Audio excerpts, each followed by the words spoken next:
लिए दुनिया के 10 सर्वश्रेष्ठ शहरों में 2 भारतीय शहर शामिल हुए। सूची जारी की गई।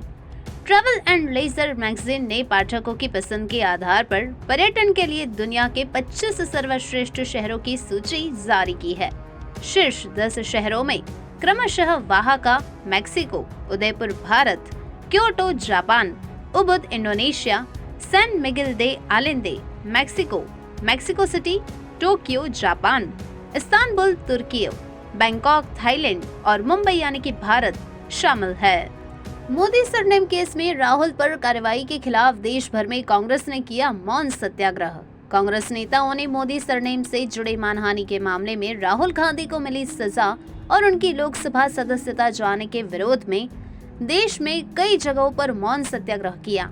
कांग्रेस ने इस सत्याग्रह की कुछ तस्वीरें शेयर करते हुए कहा कि केंद्र सरकार सत्ता की ताकत से लगातार राहुल गांधी की आवाज दबाने की कोशिश कर रही है।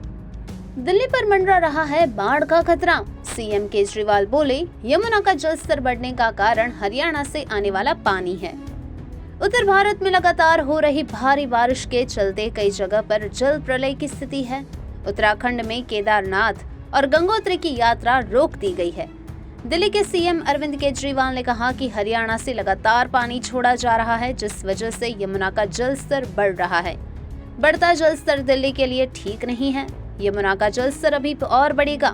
दिल्ली में 2-3 दिनों से बारिश नहीं हो रही है। यमुना का जल स्तर बढ़ने का कारण हरियाणा और हिमाचल से आने वाला पानी है। इसका मुख्य कारण हथनीकुंड बैराज से आने वाला पानी है। मेरी यमुना के आसपास रहने वाले लोगों से अपील है कि आप जल्द से जल्द वहां से हट जाएं, जैसा अरविंद केजरीवाल ने बताया। उत्तराखंड, पंजाब समेत 5 राज्यों में भारी बारिश, 4 दिनों में हुई 100 मौतें। उत्तराखंड, दिल्ली, यूपी, पंजाब और हरियाणा में लगातार बारिश हो रही है। खराब मौसम के चलते बीते 4 दिनों में देश के अलग अलग राज्यों में से 100 से ज्यादा लोगों की जान चली गई है। 8 जुलाई से अब तक हिमाचल प्रदेश में 36, यूपी में 34, जम्मू कश्मीर में 15, उत्तराखंड में 9, दिल्ली में 5 और राजस्थान, महाराष्ट्र और हरियाणा में 1-1 की मौत हुई है। हिमाचल में 10,000 टूरिस्ट जगह जगह फंसे हुए हैं। चंद्रताल में 3 फीट बर्फ जम गई है। 6 हेलीकॉप्टर रेस्क्यू में लगाए गए हैं। कुल्लू में ब्यास नदी के बहाव में आधा सैंज बाजार ही बह गया। उत्तराखंड में आज बारिश का रेड अलर्ट जारी किया गया है। लैंडस्लाइड की वजह से गंगोत्री और यमुनोत्री नेशनल हाईवे कई जगहों पर बंद है। यहाँ 3 से 5,000 लोग फंसे हुए हैं। बंगाल पंचायत चुनाव की काउंटिंग का दूसरा दिन, टीएमसी की एक तरफा जीत तो भाजपा दूसरे नंबर पर। पश्चिम बंगाल में ग्राम पंचायत, पंचायत समिति और जिला परिषद चुनाव के वोटों की गिनती बुधवार को दूसरे दिन भी जारी है। टीएमसी बम्पर बढ़त बनाए हुए हैं। ग्राम पंचायत में 34,359 सीटें जीत चुकी है। वहीं भाजपा 9,545 सीटों पर जीत के साथ दूसरे नंबर पर है। पंचायत समिति और जिला परिषद में भी ममता की पार्टी आगे है। अगले साल होने वाले चुनावों को लेकर अब सीएम शिंदे ने भी कमर कस ली है। महाराष्ट्र की सियासत पर सबकी नजरें हैं। बीते दिनों महाराष्ट्र में कुछ ऐसा हुआ था कि सभी चौंक गए थे।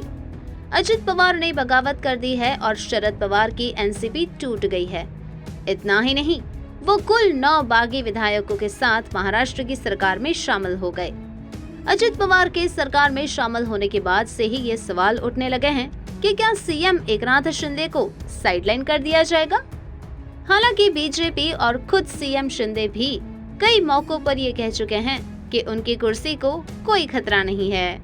दिल्ली में बाढ़ के बीच सीएम केजरीवाल को सताई G20 की चिंता, गृह मंत्री अमित शाह से कर दी अपील।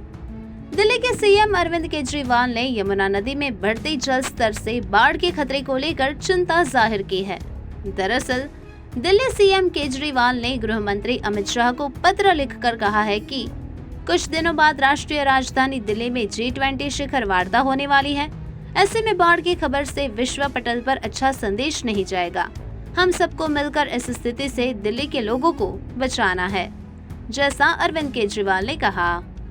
बालासोर ट्रेन हादसे में 7 अफसर सस्पेंड किए गए। रेलवे ने कहा, ये सतर्क होते तो हादसा नहीं होता। ओडिशा के बालासोर में पिछले महीने हुए ट्रिपल ट्रेन के हादसे में सीबीआई ने बुधवार को 7 अफसरों को सस्पेंड कर दिया है। इनमें गिरफ्तार होने वाले 3 रेल कर्मी भी शामिल हैं। यह जानकारी साउथ ईस्टर्न रेलवे के जनरल मैनेजर अनिल कुमार मिश्रा ने दी है। जब उनसे अफसरों के सस्पेंड होने की वजह पूछी गई तो उन्होंने कहा कि अगर ये अधिकारी सतर्क होते तो हादसा नहीं होता।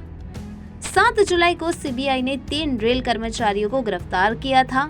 इनमें senior section engineer Arun Kumar Mohta, section engineer Mohammad Aamir Khan और टेक्नीशियन पप्पू कुमार शामिल थे। विपक्षी एकता बैठक 17-18 जुलाई को होगी। सोनिया गांधी एक दिन पहले डिनर होस्ट करेंगी। 2024 लोकसभा चुनाव से पहले विपक्षी दल एक बार फिर 17 और 18 जुलाई को बेंगलुरु में मीटिंग करेंगे। इसमें 25 दलों के शामिल होने की संभावना है। 17 जुलाई को मीटिंग के पहले दिन सोनिया गांधी ने आम आदमी पार्टी समेत सभी दलों के नेताओं को डिनर पर बुलाया है। बागेश्वर वाले बाबा के कार्यक्रम में भगदड़, 10 लोग हुए घायल, अर्जी लगाने के लिए लगी थी भीड़। ग्रेटर नोएडा में बागेश्वर वाले बाबा पंडित धीरेन्द्र कृष्ण शास्त्री के दिव्य दरबार में बुधवार को भीड़ ज्यादा होने से भगदड़ मच गई। गर्मी उमस होने से कई लोग बेहोश हो गए। 10 लोगों को गंभीर चोट लगी है। सभी को एम्बुलेंस से अस्पताल भेजा गया। बताया जा रहा है कि दिव्य दरबार में अर्जी लगाने की होड़ मची थी। भीड़ बेकाबू हो गई और अफरा तफरी मच गई।